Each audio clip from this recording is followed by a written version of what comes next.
Mathematics 9th class की book में से जो यूनिट नंबर 1 है उसका एक इंतहाई अहम क्वेश्चन समझते हैं। और ये वो क्वेश्चन है जो बोर्ड इम्तिहान में भी पूछा गया था।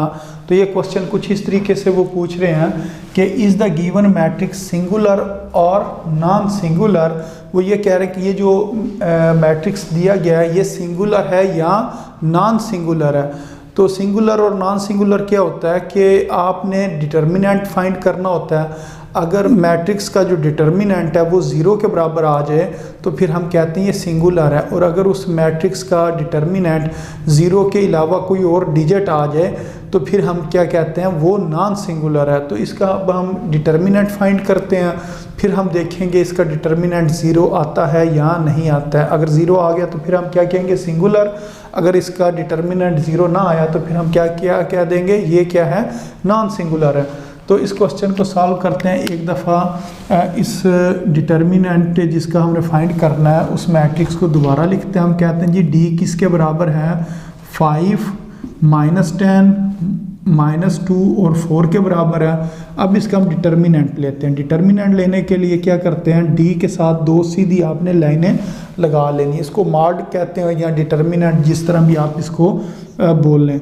फिर ये जो ब्रैकेट होती है इसको आपने ख़त्म करके सीधी दो लाइनें लगानी है और बाकी जो इसके अंदर जो नंबर्स लिखे हैं उसी तरह आपने लिख देने हैं।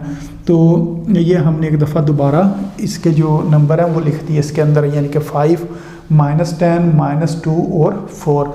तो किया क्या, ये जो ब्रैकेट है इस ब्रैकेट को ख़त्म करके दो सीधी लाइनें इसके साथ भी लगाई और डी के साथ भी लाइनें लगा ली हैं।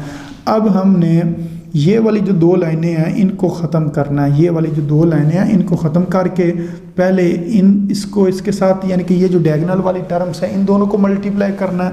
5 को मल्टीप्लाई करेंगे 4 के साथ। ये जो ब्रैकेट्स होती हैं स्मॉल ब्रैकेट्स इसका मतलब मल्टीप्लाई होता है।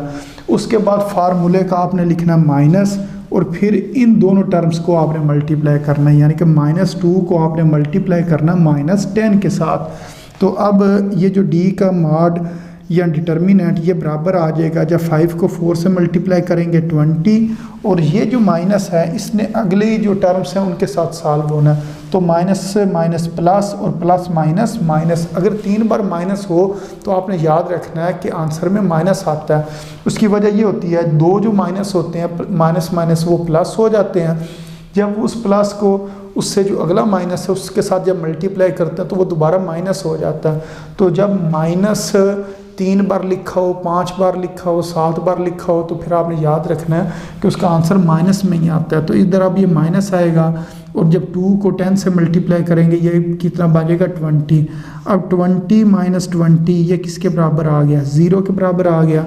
तो इधर हम लिख देंगे सो डी जो मैट्रिक्स है D is a singular matrix. जो डी है वो सिंगुलर क्या है मैट्रिक्स है।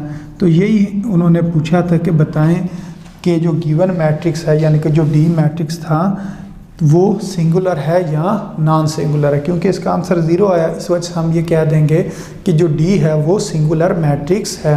तो उम्मीद है आपको इस क्वेश्चन की समझ भी आ गई होगी। इंतहाई आसान क्वेश्चन था।